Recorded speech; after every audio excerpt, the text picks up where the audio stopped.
Hello dear student, आप लोग कैसे हैं। मैं उम्मीद करता हूं आप स्वस्थ और मस्त होंगे। आज हम इस वीडियो में मद्यपान एवं मादक द्रव्य व्यसन, अल्कोहलिज्म एंड ड्रग एडिक्शन पर चर्चा करेंगे। इससे पहले भी मेरे बहुत सारे वीडियो आए हैं, उन वीडियो के लिंक इस वीडियो के डिस्क्रिप्शन में आपको मिल जाएंगे, जहां से आप उसे देख पाएंगे। तो चलिए, और यदि आप समाजशास्त्र विषय पर किसी तरह की प्रतियोगी परीक्षा की तैयारी कर रहे हैं, नेट सेट परीक्षा की तैयारी कर रहे हैं, तो आप इस चैनल को सब्सक्राइब कर सकते हैं, ताकि आपको आगे आने वाले वीडियो का नोटिफिकेशन आपको मिल जाए। तो चलिए शुरू करते हैं हमारा आज का ये वीडियो। मद्यपान एवं मादक द्रव्य व्यसन जो है एक वैश्विक समस्या है, पूरे विश्व की एक बहुत बड़ी समस्या है, जिससे जो है पूरा विश्व ही प्रभावित है, सिर्फ भारत ही प्रभावित नहीं है। यह समस्या जो है समाज के सभी वर्गों को प्रभावित कर रही है, लेकिन खासकर यदि हम बात करें तो मध्यम वर्ग और निम्न वर्ग जो है इस समस्या से गंभीर रूप से जो है प्रभावित है। आगे यदि हम बात करते हैं, लोग मद्यपान अक्सर जो है विभिन्न उत्सवों के समय, त्यौहार के समय, प्रसन्नता या फिर दुख के अवसर पर लोग जो है क्या करते हैं, मादक पदार्थों का सेवन करते हैं। यदि औद्योगिक नगरों की बात करें तो औद्योगिक नगरों के श्रमिक और निम्न वाले आय वाले लोग जो हैं शराब, स्मैक, हशीश, हीरोइन, चरस, गांजा आदि मादक पदार्थों के आदी होते जा रहे हैं।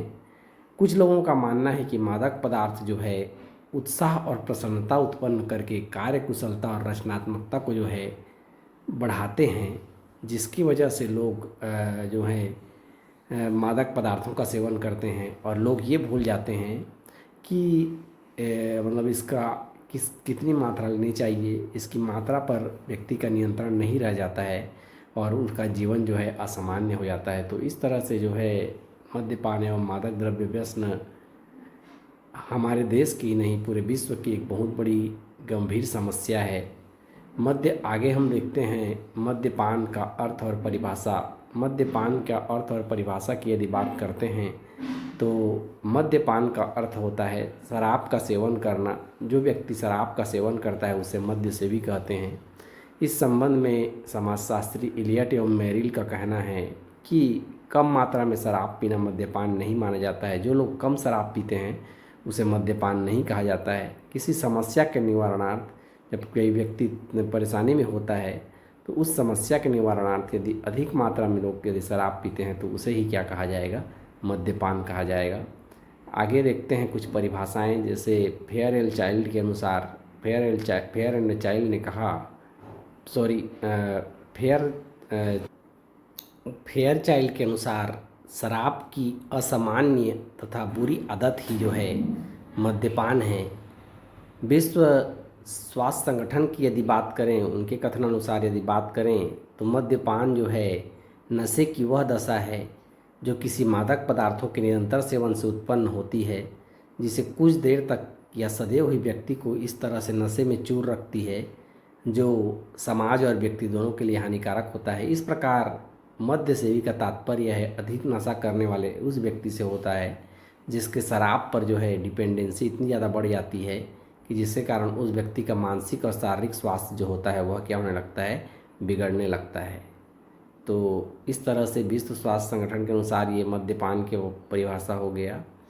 टेकचंद अध्ययन दल के मतानुसार शराब पीने या फिर मादक पदार्थों का सेवन करना, मादक पदार्थों का सेवन करने से उत्पन्न होने वाली बुरी आदत अथवा बीमारी ही जो है मद्यपान है, ऐसा उन्होंने कहा। शराब पीने या किसी भी मादक पदार्थ का सेवन करने से उत्पन्न होने वाली बुरी आदत अथवा बीमारी ही क्या है, मद्यपान है। इन परिभाषाओं से स्पष्ट होता है कि मद्यपान वह दशा है जिसमें व्यक्ति एक आदत के रूप में शराब का सेवन करने लगता है, जो उसके स्वास्थ्य और मानसिक जीवन को प्रतिकूल रूप से प्रभावित करता है। इस प्रकार विदेशी शराब, देसी शराब, स्प्रिट या नशा पैदा करने वाले अर्कों का सेवन करना ही मद्यपान है। इसके परिणाम स्वरूप जो है समाज में बहुत तरह की समस्याएं उत्पन्न हो जाती हैं।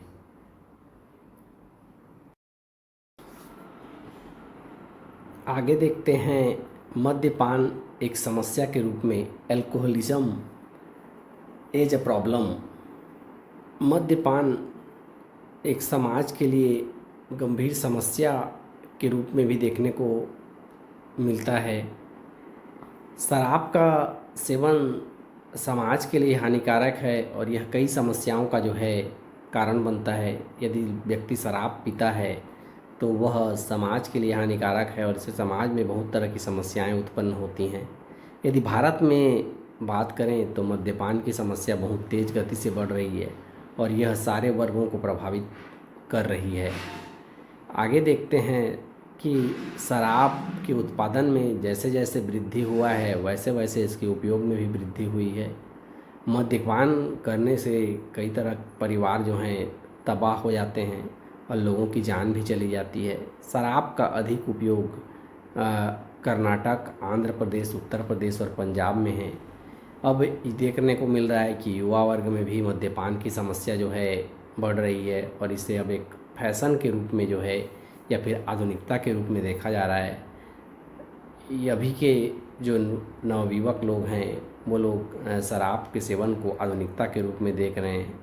जो शराब नहीं पीता है उसे पिछड़ा माना जाता है और जो शराब पीता है उसे आधुनिक माना जाता है। इसलिए भी लोग धीरे धीरे शराब का सेवन बढ़ते जा रहा है लोगों में। आगे यदि बात करें कि लोग शराब क्यों पीते हैं, शराब पीने का रीज़न क्या है, लोग शराब क्यों पीते हैं, मद्यपान के कारण क्या हैं, यदि हम इसके कारणों पर चर्चा करें तो समाजशास्त्रियों का विचार अलग अलग तरह का है। जैसे देखते हैं कि समाज का जो सामाजिक सांस्कृतिक व्यक्तित्व जो होता है उसको पोंजर और कास्टिन मुख्य रूप से कारण मानते हैं। कई समाजशास्त्रियों का मानना है कि निर्धनता या फिर औद्योगिकरण जो है इन समस्याओं का प्रमुख कारण है। मनोवैज्ञानिकों ने इसे व्यक्ति की मानसिक दुर्बलता का आधार माना है। मद्यपान के अलग अलग कारणों को हम यहाँ पर देखेंगे जिससे स्पष्ट हो जाएगा। मद्यपान लोग इसलिए करते हैं क्योंकि पहला चीज़, शराब को लोग जो है एक औषधि के रूप में, लोगों का कहना है कि लोग जो हैं शराब को एक औषधि के रूप में मानते हैं। पुराने लोग शराब को का उपयोग एक दवा के रूप में करते थे। एक दवा के रूप में, इसका औषधि के रूप में पाचक और पौष्टिक पदार्थ माना गया है। पुराने लोग जो हैं इसको पाचक और पौष्टिक पदार्थ मानते हैं। सर्दी में ठंड खत्म करने के लिए, सर्प के विष को दूर करने के लिए, मलेरिया और अनेक बीमारियों से छुटकारा पाने के लिए भी इसका प्रयोग जो है पहले लोग किया करते थे।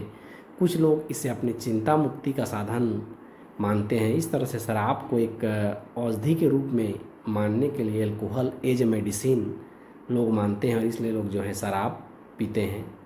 अगला कारण बताया गया अज्ञानता के कारण। कुछ लोगों का कहना है कि लोगों में अज्ञानता है, ड्यू टू इग्नोरेंस। लोग ये मानते हैं कि इससे जो है शराब की भूख बढ़ती है और शक्ति मिलता है, अतः लोग जो हैं काम पर जाने से पूर्व शराब पीते हैं तथा काम के बाद थकान मिटाने के लिए इसे पीते हैं। अगला चीज़ जो है बताया गया आर्थिक परिस्थितियाँ। जिन लोगों के इकोनॉमिकल कंडीशन बहुत अच्छे नहीं होते हैं, आर्थिक परिस्थितियाँ बहुत अच्छी नहीं होती हैं, उन लोगों के द्वारा जिस परिस्थिति में रहा जाता है वो अपने दुख को भुलाने के लिए शराब का सहारा लेते हैं। दिवाला निकल जाने एवं आर्थिक संकट के समय भी व्यक्ति जो है शराब पीने लगता है। तो इस तरह से आर्थिक परिस्थितियाँ शराब के सेवन के लिए जवाबदार हो जाती हैं। अगला बताया गया गंदी बस्ती और मनोरंजन के अभाव के कारण। जहाँ पर गंदी बस्तियाँ पाई जाती हैं वहाँ पर मनोरंजन का अभाव पाया जाता है। ऐसा सैमुअल इस्माइल और लेडी बेल ने जो है इंग्लैंड में शराब और गंदी बस्ती के सहसंबंध का अध्ययन इस्माइल एवं लेडी बेल ने किया। उन्होंने अपने अध्ययनों में यह पाया कि गंदी बस्तियाँ जो है और अनुचित निवास के कारण लोग अधिक शराब पीते हैं थे, जिससे वे अपने दुख को भुला सकें शराब पीकर। और मनोरंजन के अन्य सस्ते और उपयुक्त साधनों के अभाव की वजह से जो है व्यक्ति जो है अपना मनोरंजन करने के लिए जो है शराब ही पीता था। तो इस तरह से जो है गंदी बस्ती और मनोरंजन के अभाव को भी एक कारण माना गया। इसके अलावा शराब को एक सामाजिक शांतिदायक पदार्थ के रूप में माना गया। शारीरिक एवं मानसिक तनाव की स्थिति में व्यक्ति जो है शराब का प्रयोग करता है। शराब पीने के बाद वे ताजगी महसूस करते हैं और इसे एक शांतिदायक पदार्थ मानते हैं, इसलिए लोग शराब पीते हैं। इसके अलावा इफ़ेक्ट ऑफ संगति के प्रभाव के वजह से संगी साथियों के साथ व्यक्ति जो है नशा करना सीख जाता है। इसके अलावा अगला है नगरीकरण और मद्यपान के बीच एक बहुत बड़ा सहसंबंध पाया जाता है। आज नगरीय संस्कृति मद्यपान जो है नगरीय संस्कृति का एक अनिवार्य हिस्सा बन गया है। शहरों में बड़े बड़े होटलों में, नाच घरों में, रेस्टोरेंटों में शराब का प्रयोग जो है दिनों दिन बढ़ता जा रहा है। लोग इसे जो है फैशन के रूप में मानते हैं, इसलिए शराब पीते हैं। आगे यदि हम बात करते हैं व्यापार और व्यवसाय, जब विभिन्न व्यवसायियों के बीच व्यापार और व्यवसाय से संबंधित बैठकें होती हैं तो लोग शराब का सेवन करते हैं। व्यापार में हानि या लाभ में भी शराब का प्रयोग करते हैं। इलियट एवं मेरिल कहते हैं कि मुख्यतः औद्योगिक क्रांति के उपरांत अनेक व्यक्तियों के लिए जो है शराब जो है संकट का पेय बन गया है।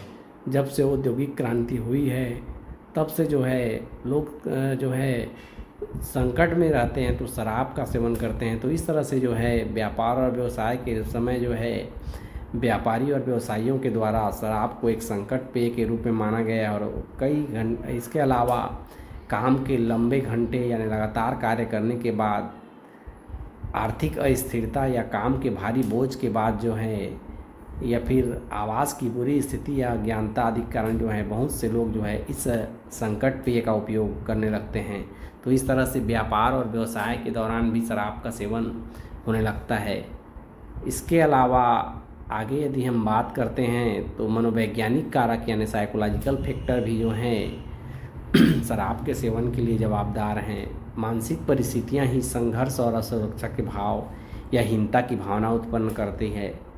आत्म केंद्रित हो जाना, कार्य से भागने की प्रवृत्ति आदि भी जो है शराब वृत्ति को बढ़ावा देती है, जिसे मुक्ति पाने के लिए शराब का सेवन लोग करते हैं। इलियट एवं मेरिल कहते हैं कि जो लोग बहुत ज़्यादा संकोची होते हैं, ऐसा मनोवैज्ञानिक साइकोलॉजिकल उनका दिमाग होता है, जो भावुक होते हैं, सामाजिक दृष्टि से असुरक्षित या फिर कठिनाइयों का सामना करने में जो असमर्थ होते हैं, मद्यपान को एक विकल्प के रूप में स्वीकार कर लेते हैं और शराब पीने लगते हैं।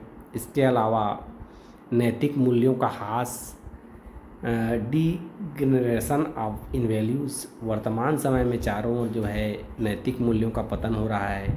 अश्लील साहित्य, सिनेमा, पत्र पत्रिकाओं एवं व्यापारिक मनोरंजन में नैतिक एवं परंपरागत मूल्यों को तिलांजलि दी गई है।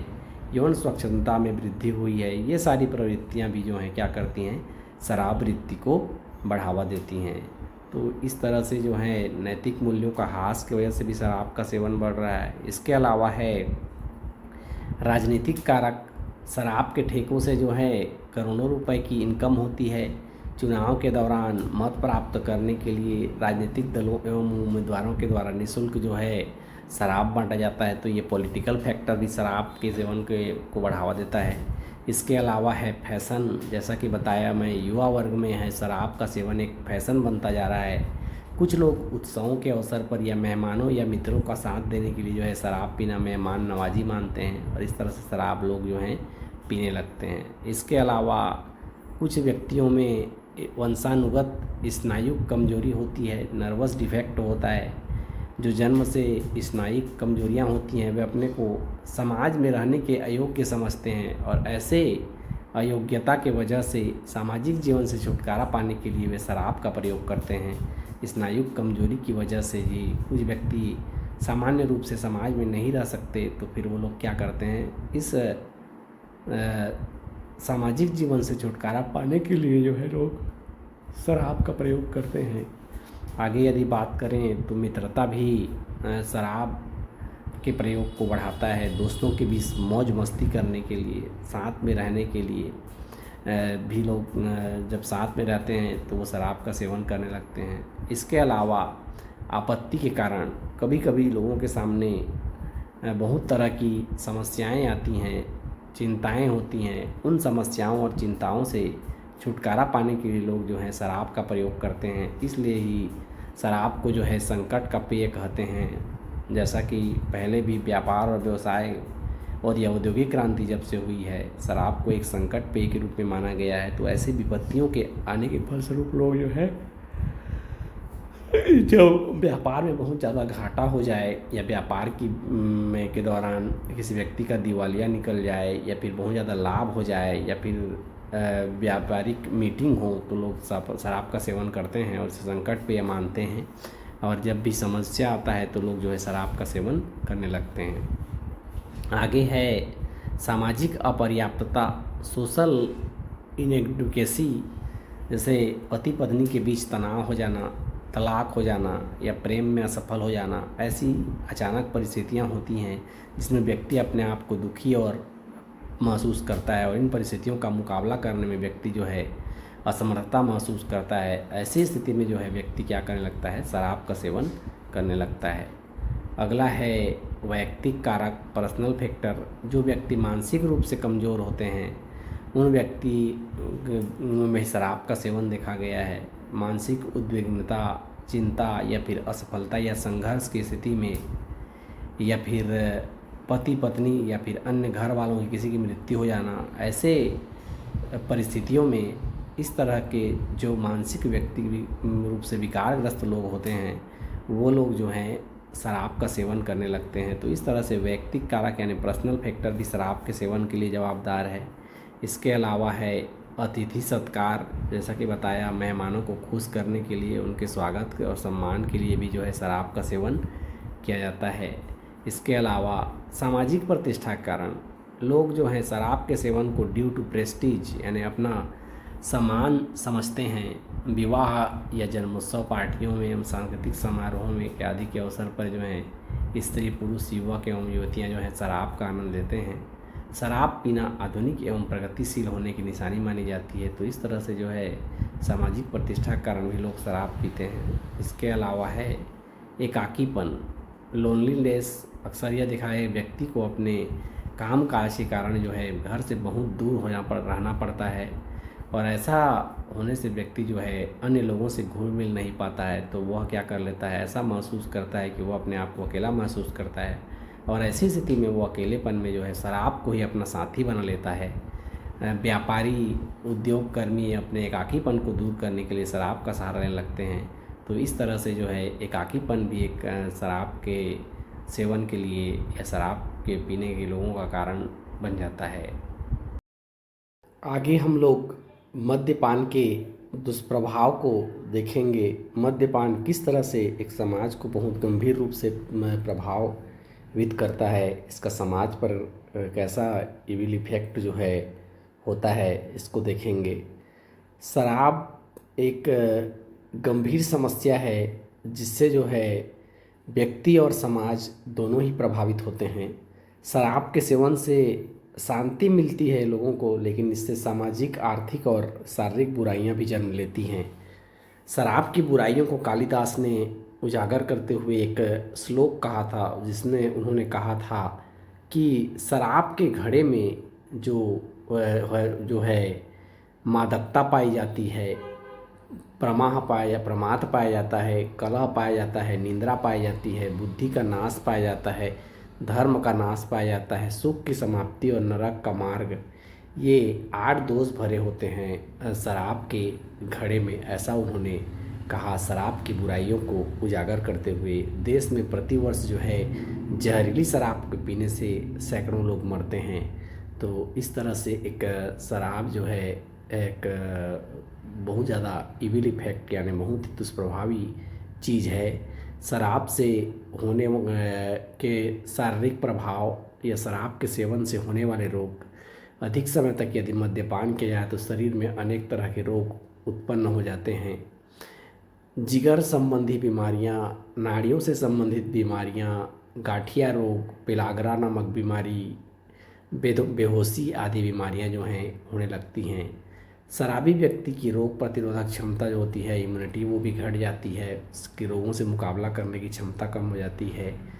अर्नेस्ट एल बाइडलर का कहना है कि शराब के पीने से गले का कैंसर होता है। तो इस तरह से जो है अनेक तरह की बीमारियां होती हैं शराब से। गाठिया, चर्म रोग, हृदय रोग, अपच, आँख के रोग, अपस्मार, श्वास संबंधी कष्ट, डिप्थीरिया आदि रोग पनपते हैं। तो इस तरह से देखते हैं कि बहुत तरह के रोग शराब के पीने की वजह से होते हैं। यदि मानसिक बीमारियों की बात करें तो शराब के सेवन से होने वाले मानसिक रोग हैं। अधिक मद्यपान करने से शारीरिक बीमारी तो होती है, इससे मस्तिष्क जो है कमज़ोर हो जाता है, स्नायु तंत्र जो है नष्ट हो जाता है। इसके अलावा शराब के सेवन से होने वाले मानसिक रोग में व्यक्ति की बौद्धिक एवं भावनात्मक शक्ति जो होती है वह क्षीण होने लगती है। वह अभद्र भाषा का प्रयोग करने लगता है और अत्यधिक क्रोधी हो जाता है। ब्रिटेन के डॉक्टर सन विक्टर हासले का मत है कि अल्कोहल के विष से तीव्र सनकीपन, मूर्छा, पागलपन, मिर्गी या नाड़ी की सूजन, पक्षाघात आदि रोग पैदा होते हैं। तो इस तरह से देखते हैं कि बहुत तरह की बीमारियां होती हैं। इसके अलावा डॉक्टर GSIC चोपड़ा ने रांची, लाहौर, चेन्नई, नागपुर और यरवदा के मानसिक अस्पतालों का निरीक्षण किया और उन्होंने देखा कि 975 व्यक्ति मद्यपान के कारण जो है पागल हो गए हैं। तो इस तरह से बहुत तरह का इसका शारीरिक और मानसिक प्रभाव होता है। इसके अलावा दुर्व्यवहार, मिसकंडक्ट, लोग शराब पीने के बाद व्यक्ति जो है समाज से अपने आप को कटा हुआ महसूस करने लगता है। वह जुआखोरी, गैर कानूनी काम करने लगता है, गैर कानूनी कार्य जो है करने लगता है। शराब के कारण कानूनों को लागू करने की समस्या पैदा होती है।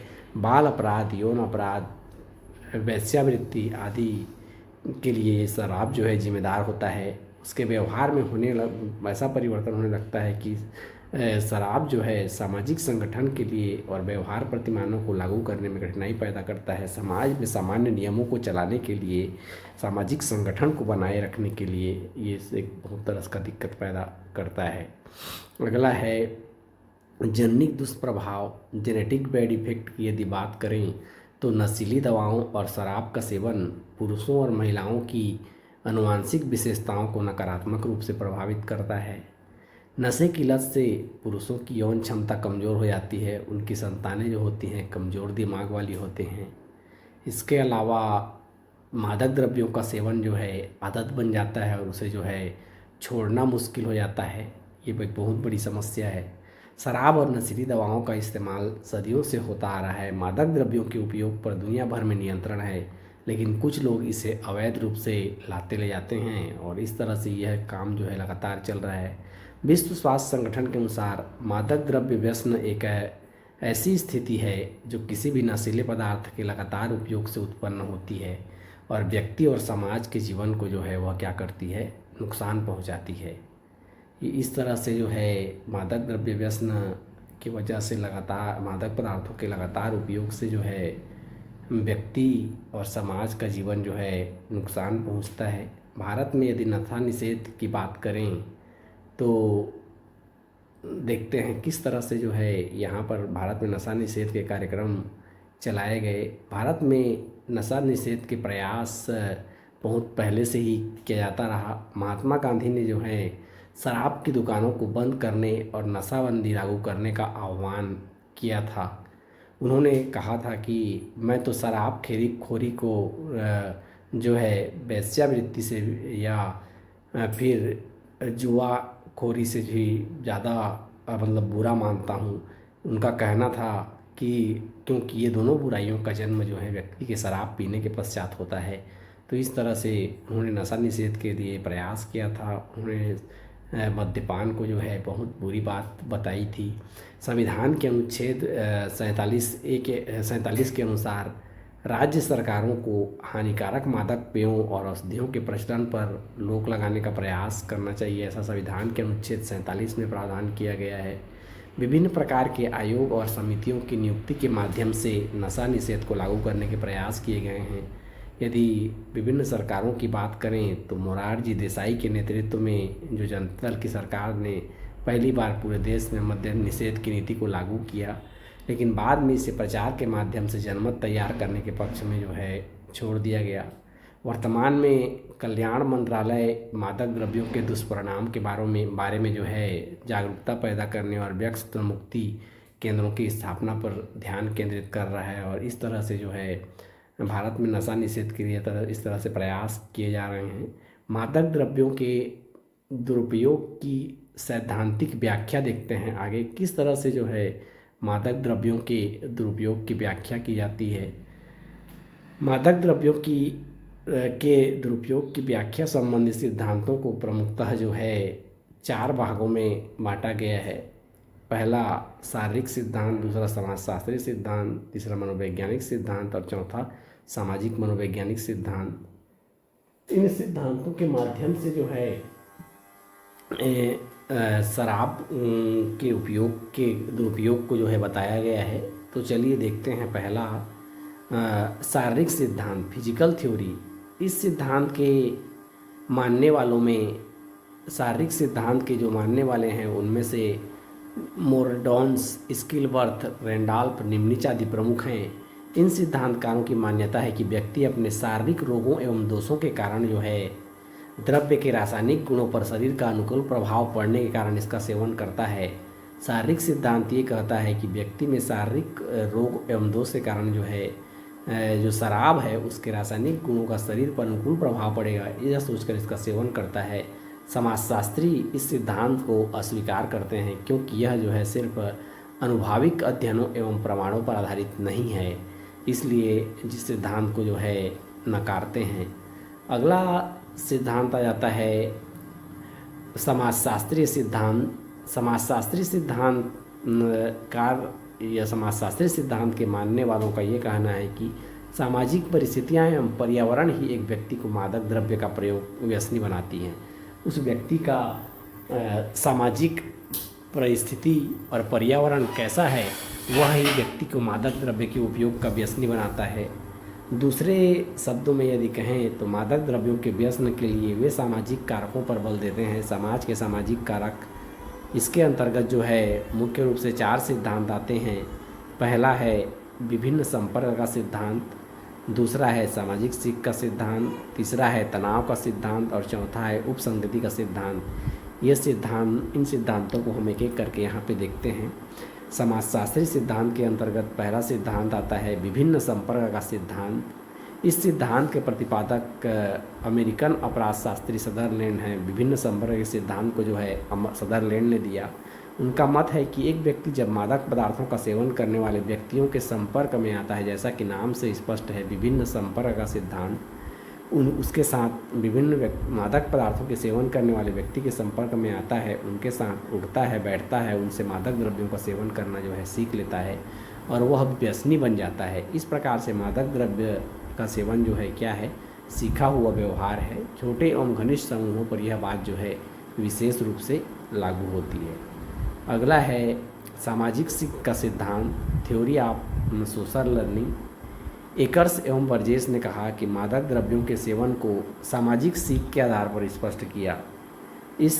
यह सिद्धांत पूर्व में बताए गए 2 सिद्धांतों, एक प्रबलीकरण का सिद्धांत और दूसरा विभिन्न संपर्क का सिद्धांत का विस्तृत विवेचन है। सामाजिक सीख का सिद्धांत जो है मादक द्रव्यों के उपयोग से संबंध में 2 सिद्धांत बताए गए। एक पहला सिद्धांत प्रबलीकरण का सिद्धांत और दूसरा विभिन्न संपर्क का सिद्धांत। इन सिद्धांतों का विस्तृत विवेचन सामाजिक सीख का सिद्धांत है, ऐसा उन्होंने कहा। प्रबलीकरण का सिद्धांत ये बताता है कि इस प्रक्रिया के द्वारा मादक पदार्थों की सुखद अनुभूतियों में वृद्धि होती है। यानी जो शराबी व्यक्ति होता है वह मादक पदार्थों के सेवन करने के बाद सुखद अनुभूति करता है और इससे मादक पदार्थों पर उसकी निर्भरता जो है बढ़ने लगती है और यह निर्भरता जो है प्रतिबद्ध सीखने यानी कंडीशनल लर्निंग को बदल देती है। प्रबलीकरण उन व्यक्तियों के संपर्क से होता है, एक व्यक्ति में मतलब जो है ये इच्छा इस तरह से प्रबल होता है, जो मादक द्रव्यों के पक्षधर होते हैं वे नए व्यक्तियों पर मादक द्रव्यों के सेवन पर जोर डालते हैं और व्यक्ति जो है क्या करने लगता है, धीरे धीरे जो है मादक पदार्थों के सेवन से सुख की अनुभूति करता है और धीरे धीरे उनका व्यसनी जो है बन जाता है। यही जो है सामाजिक सीख का सिद्धांत है। इसमें इस तरह से जो है दो सिद्धांत, प्रबलीकरण के सिद्धांत और विभिन्न संपर्क के सिद्धांत का विस्तृत विवेचन है। मादक द्रव्य के प्रयोग से होने वाली सुखद अनुभूति की वजह से जो है व्यक्ति और साथ ही साथ विभिन्न लोगों के संपर्क में आने के फलस्वरूप जो है मादक पदार्थों का सेवन करने लगता है। ये इस तरह से जो है सामाजिक सीख के सिद्धांत में बताया गया। आगे यदि हम बात करते हैं तो अगला सिद्धांत है तनाव सिद्धांत या स्ट्रेंथ थ्योरी। इस सिद्धांत के प्रतिपादक मर्टन हैं। उनका कहना है कि तनाव या दबाव का स्रोत साधनों एवं लक्ष्यों में असंतुलन। उनका मत है कि व्यक्ति तनाव या दबाव में होता है, साधन और लक्ष्यों के बीच में असंतुलन होने की वजह से इस स्थिति को विसंगति उन्होंने कहा। जब व्यक्ति अपने जीवन में अपने निर्धारित लक्ष्यों को जो लक्ष्य निर्धारित होते हैं उनको अपने वैध साधनों के द्वारा प्राप्त नहीं कर पाते हैं तो वो हताश हो जाते हैं और ऐसा होने के बाद वो शराब या फिर अन्य मादक पदार्थों का उपयोग करने लगते हैं। जैसे कोई बच्चा जो है यूपीएससी की तैयारी कर रहा है और उस परीक्षा को यदि वह वैध साधनों के द्वारा नहीं तो अच्छे से तैयारी करके पास नहीं कर पाता है तो ऐसे में वो हताश हो जाता है और शराब या फिर अन्य मादक पदार्थों का सेवन करने लगता है। तो मर्टन ऐसे व्यक्तियों को जो है पलायनवादी या रिट्रिस्ट कहते हैं। तो इस तरह से तनाव के सिद्धांत ये बताता है। अगला है उपसंस्कृति का सिद्धांत।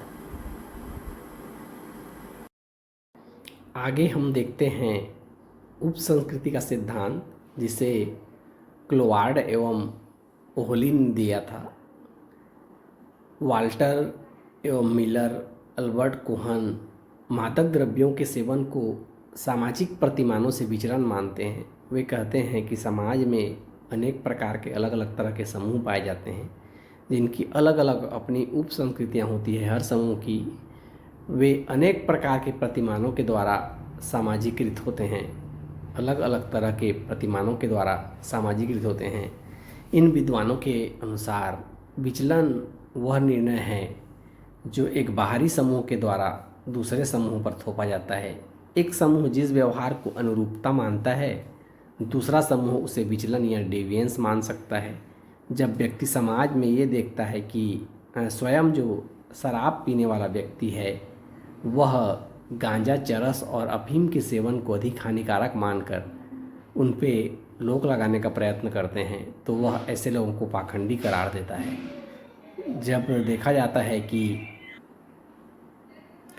इस तरह से हम देखते हैं कि समाज में दो समूह हैं, शराब का सेवन करने वाला, गांजा, भांग और चरस का सेवन करने वाला दूसरा समूह, और अन्य मादक पदार्थों का सेवन करने वाले जिनकी अपनी अपनी उप संस्कृतियाँ होती हैं।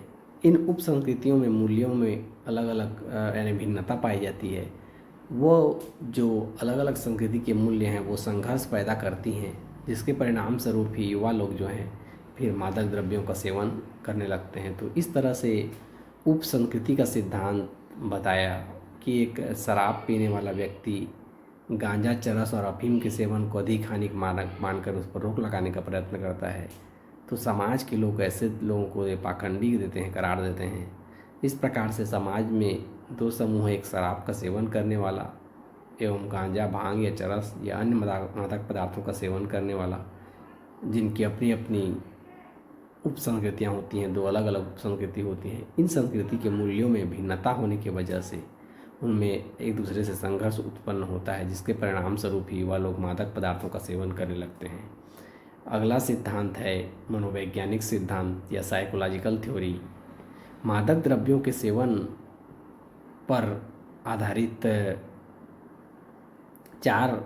यह जो मनोवैज्ञानिक सिद्धांत जो है मादक द्रव्यों के सेवन पर एवं मादक द्रव्यों पर निर्भरता के लिए जो है 4 सिद्धांतों पर आधारित है। पहला सिद्धांत बताता है प्रबलीकरण का सिद्धांत। दूसरा व्यक्तित्व का सिद्धांत और तीसरा शक्ति सिद्धांत और क्षीण स्व का सिद्धांत। तो प्रबलीकरण का सिद्धांत, इस सिद्धांत के प्रतिपादक जो हैं अब्राहम विल्कर हैं। इस सिद्धांत के अनुसार मादक द्रव्यों के उपयोग से उत्पन्न होने वाली सुखद अनुभूतियाँ उसके उपयोग को बढ़ाता है, प्रबल करता है। इसी वजह से इसे जो है प्रबलीकरण का सिद्धांत कहते हैं। लोग जब मादक पदार्थों का उपयोग करते हैं तो उसके बहुत तरह से सुख की अनुभूति होती है और उस सुख की अनुभूति की वजह से जो है लोग मादक द्रव्यों का प्रयोग करने लगते हैं। तो ये हो गया प्रबलीकरण का सिद्धांत। दूसरा सिद्धांत है व्यक्तित्व का सिद्धांत, पर्सनालिटी थ्योरी। इस सिद्धांत के प्रमुख प्रवर्तक जो हैं नाइट, रॉबर्ट फ्रीडल्स हैं। इन विद्वानों का कहना है कि मादक पदार्थों का सेवन व्यक्ति के व्यक्तित्व संबंधी कुछ विशेष लक्षणों के कारण किया जाता है। एक व्यक्ति का व्यक्तित्व संबंधी कुछ विशिष्ट लक्षण होते हैं, उन व्यक्ति के व्यक्तित्व संबंधी विशिष्ट लक्षणों की वजह से लोग जो हैं मादक पदार्थों का सेवन करते हैं। मादक पदार्थों का प्रयोग मनोवैज्ञानिक आवश्यकताओं की पूर्ति अथवा मनोवैज्ञानिक दोषों को दूर करने के लिए किया जाता है। मादक द्रव्यों का सेवन करने वाले व्यक्ति दूसरों पर आश्रित रहने वाले व्यक्ति होते हैं। एक व्यक्ति जब दूसरे पर आश्रित रहता है वही मादक द्रव्यों का सेवन करता है। जो दूसरे लोगों से भावनात्मक समर्थन एवं ध्यान चाहते हैं, जब उस व्यक्ति को दूसरे से भावनात्मक समर्थन और ध्यान नहीं मिलता है, ऐसा ना होने पर इस क्षतिपूर्ति के रूप में लोग क्या करते हैं, मादक द्रव्यों का सेवन करते हैं। चेन ने न्यूयॉर्क शहर के अध्ययन में यह पाया कि जो व्यक्ति मादक पदार्थों का सेवन करते थे उन लोगों में क्या था, व्यक्तित्व संबंधी कई तरह के दोष थे, पीड़ित थे। जैसे उनमें निष्क्रियता थी, निम्न अभिमान था, स्वनिर्देशन की सीमित क्षमता थी। अन्य लोगों में जैसे अविश्वास, कुंठा या फिर तनाव या संघर्षों के समाधान में असफलता आदि लक्षण पाए गए हैं। तो इस तरह से जो है चेन ने जो है न्यूयॉर्क शहर के अध्ययन में ये देखा कि व्यक्ति में व्यक्तित्व संबंधी दोष होते हैं और उन दोषों की वजह से व्यक्ति जो है क्या करता है, अपने समाज से समायोजन ना कर पाने की वजह से व्यक्ति जो है मादक पदार्थों का सेवन करता है। तो इस तरह से ये हो गया व्यक्तित्व संबंधी सिद्धांत। अगला है शक्ति सिद्धांत, पावर थ्योरी। शक्ति सिद्धांत के प्रतिपादक डेविड मैक्लेलैंड हैं। उन्होंने कहा कि जब व्यक्ति को समस्याओं के समाधान के लिए शक्ति की आवश्यकता महसूस होती है तो वह शराब या फिर अन्य द्रव्यों का उपयोग करता है। कभी कभी व्यक्ति जो है हल्की शराब के सेवन करने पर व्यक्ति को सामाजिक शक्ति का अनुभव होता है, पावर महसूस होता है, और भारी शराब पीने पर व्यक्तिगत शक्ति की अनुभूति होती है। शक्ति की इसी अनुभूति के लिए व्यक्ति क्या करता है, नशीले पदार्थों का विशेष रूप से शराब का सेवन करता है। तो इस तरह से पावर थ्योरी के अनुसार व्यक्ति को जब शक्ति की आवश्यकता होती है तो वह शराब या फिर अन्य मादक द्रव्यों का प्रयोग करता है। अगला है सिद्धांत है क्षीण स्व का सिद्धांत, या इसे भय का सिद्धांत भी कहा जाता है। इस सिद्धांत के अनुसार व्यक्ति को आधुनिक जीवन की परिस्थितियों में जो भय और असुरक्षा की अनुभूति होती है और इस भय और असुरक्षा की अनुभूति अधिक होती है, जिससे व्यक्ति उस भय या फिर असुरक्षा से मुक्ति पाने के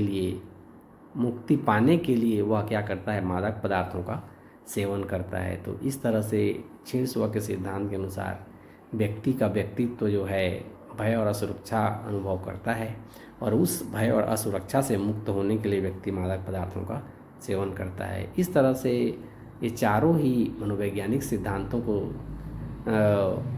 हालांकि इन चारों मनोवैज्ञानिक सिद्धांतों को स्वीकार नहीं किया गया है, वे अपूर्ण माने जाते हैं, क्योंकि ये सिद्धांत उन लक्षणों को पहचानने में सफल नहीं रहे जो मादक द्रव्यों के एवं शराब के सेवन करने वाले के व्यक्तित्व में पाए जाते हैं। वे कौन कौन से लक्षण हैं, उन लक्षणों को पहचानने में सफल नहीं रहे।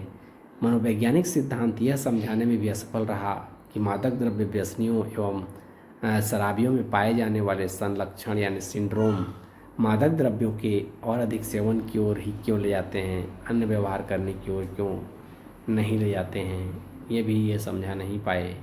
इसके अलावा मनोवैज्ञानिक सिद्धांत ये समझने में भी असमर्थ रहा कि जो व्यक्तित्व संबंधी गुण मादक पदार्थों के सेवन करने वाले व्यक्तियों में पाए जाते हैं वे उनमें किस प्रकार से विकसित हो जाते हैं, ये भी नहीं बताया गया। इसके अलावा सामाजिक अगला सिद्धांत है सामाजिक मनोवैज्ञानिक सिद्धांत। इसे सामाजिक मनोवैज्ञानिक सिद्धांत को हार्वर्ड बेकली बेकर तथा एरिक्सन ने दिया। इस सिद्धांत को सामाजिक मनोवैज्ञानिक सिद्धांत को लेबलिंग थ्योरी या नामांकन सिद्धांत भी कहा जाता है। वे कहते हैं कि जब एक व्यक्ति पर व्यसनी अथवा शराबी का लेबल लग जाता है तो ऐसा लेबल लग जाने के फलस्वरूप व्यक्ति दबाव के कारण ही वह व्यसनी और शराबी बन जाता है। किंतु यह सिद्धांत भी अपूर्ण है, क्योंकि यह सिद्धांत यह बताने में असमर्थ रहा कि एक व्यक्ति पहले पहल मादक द्रव्यों के सेवन करने के जाल में कैसे फंसता है, जिसके कारण उसे सामाजिक दृष्टि से विचलित व्यसनी माना जाता है। यह बात कोई इसमें सिद्धांत में क्लियर नहीं किया गया है। एक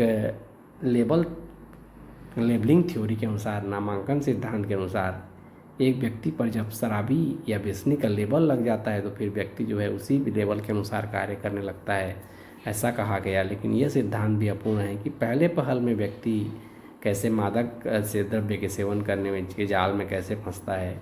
तो इस तरह से जो है ये सिद्धांत भी जो है अपूर्ण माना जाता है। अगला चीज़ है मादक द्रव्यों के सेवन के कारण। मादक द्रव्यों के सेवन के कारण क्या रहे हैं? अधिकता लोगों के बीच अधिक दोस्ती को देखी जाती है। पाश्चात्य सभ्यता और संस्कृति की चकाचौंध में जो खोए हुए परिवार हैं, विभिन्न अवसरों पर नशा करना शिष्टाचार था जीवन शैली का प्रतीक बन गया है। इसके लिए हिप्पी संस्कृति भी उत्तरदायी है। इसके अलावा नशीली दवाओं के सेवन के कारण को जो है कई भागों में बांटा जा सकता है, जैसे मनोवैज्ञानिक कारणों की वजह से, या फिर मानसिक विकार की वजह से, या फिर मानसिक तनाव की वजह से, किसी व्यक्ति के असामान्य व्यक्तित्व की वजह से, सामाजिक कारणों से, शारीरिक कारण से और विभिन्न कारणों से जो है वर्तमान में मादक द्रव्यों का सेवन जो है बढ़ता जा रहा है। औद्योगिकरण एवं नगरीकरण ने जो है मानव जीवन में अनेक तरह की परेशानियां एवं चिंताएं उत्पन्न की है।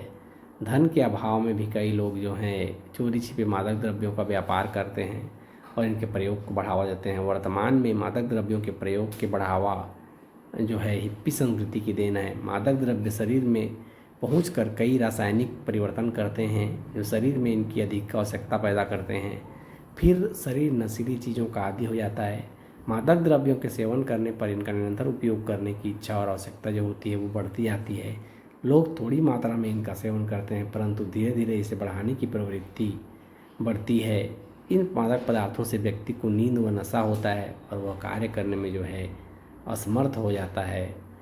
डॉक्टर आहूजा ने अपने अध्ययन में परिवार एवं दोस्तों को नशीले पदार्थों के सेवन में महत्वपूर्ण कारण ठहराया। इस नशीले पदार्थों का सेवन करने वाले छात्रों के परिवार सामान्य नहीं थे। उन्होंने देखा कि उनमें प्रेम, जो लोग नशीले पदार्थों का सेवन कर रहे थे उनके परिवार में प्रेम एवं स्नेह का अभाव था।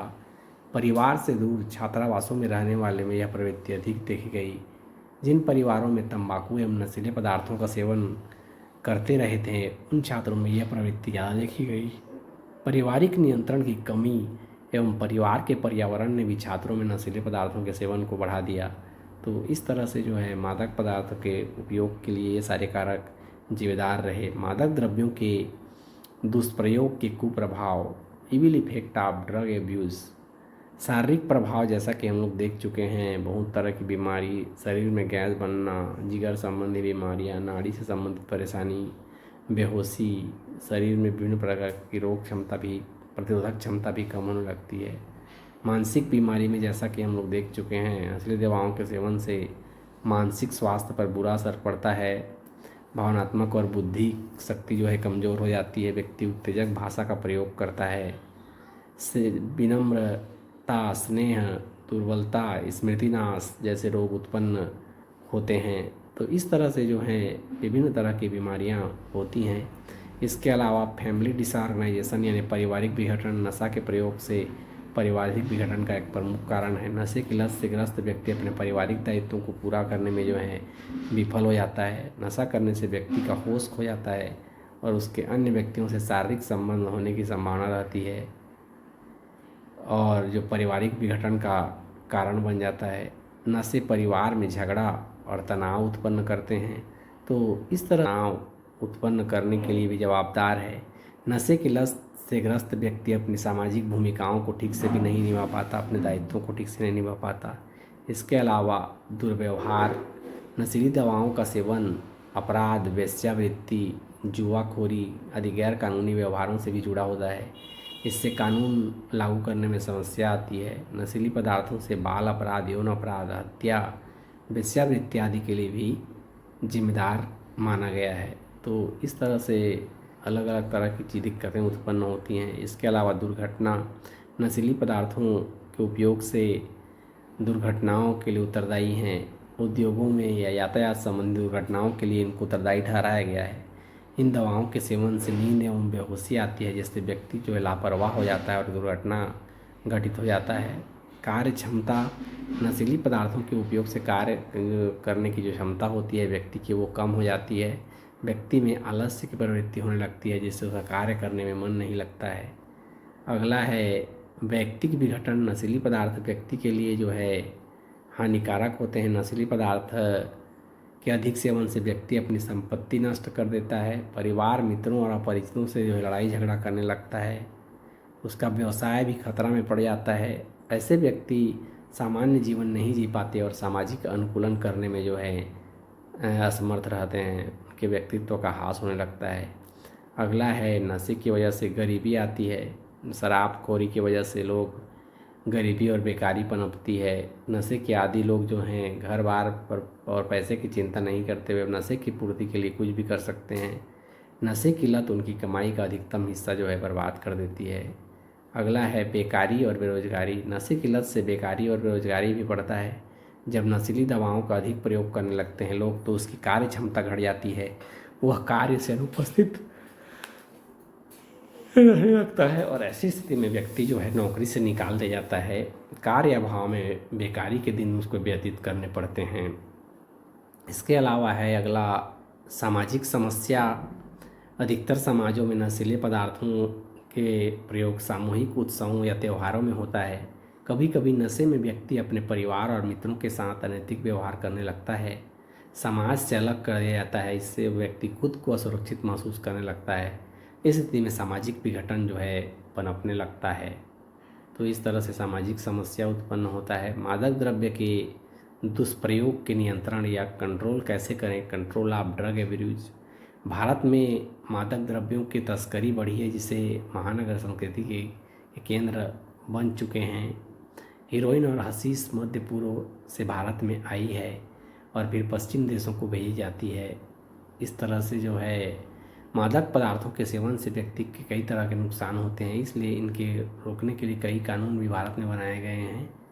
Narcotics, drugs and psychotropic substance act के तहत कानून का उल्लंघन करने वाले को दंडित करने के लिए भी कई तरह के प्रावधान किए गए हैं। भारत सरकार ने मादक द्रव्यों के व्यापार और प्रयोग पर नियंत्रण रखने के लिए नारकोटिक इंटेलिजेंस ब्यूरो की भी स्थापना की है।